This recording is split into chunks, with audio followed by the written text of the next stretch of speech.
Now we're going to see the standard movement, and just bear in mind, we are looking at the standard movement and its characteristics in the backdrop of our discussion about, objectives for language curriculum design, and then criticisms on objectives, and then competency-based approach in terms of stating the outcomes.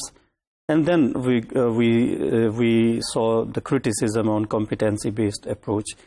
And the criticism on competency-based approach paved the way for a standard movement to describe the aims, objectives, or benchmarks, or the standards of the curriculum at different stages, right?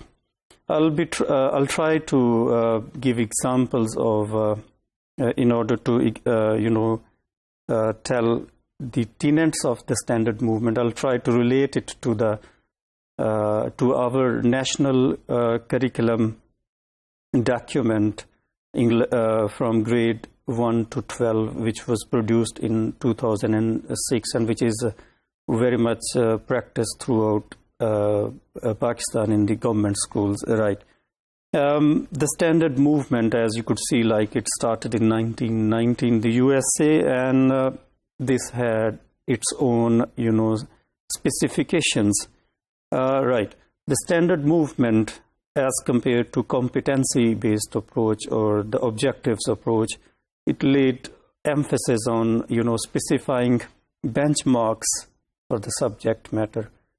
Right. For example, if you look at Pakistan's national curriculum for language teaching from grade 1 to 12, you're going to see like the benchmarks for the subject matter of grade 1 and 2 and 3 and onwards are described in the form of, benchmarks, right? So, and then the standards, the benchmarks are, sort of described in the shape of competencies.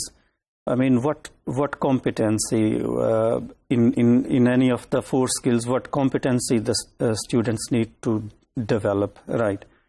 And these benchmarks have been precisely described by Mackey.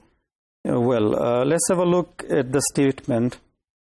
The benchmarks should be in short statements expressed in plain, accessible English, clearly understandable by a community audience. Here, I mean the teachers, students, and the administration, to assist teachers to assess and report student progress against the benchmarks. So, overall, this statement shows that the benchmarks should be written in a clear, simple, and accessible English. I mean, and they should show what competency or objective going to be achieved in a specific language activity in the classroom. So then in the 1990s, we've got the emergence of TESOL organization, which, especially highlighted the significance of competencies for second language or foreign language learning, English as a foreign language, right? So this organization laid emphasis on, developing proficiency in various forms, in listening, reading, and writing. This TESOL organization, laid emphasis on teaching English through grade-oriented grade-oriented instruction, right?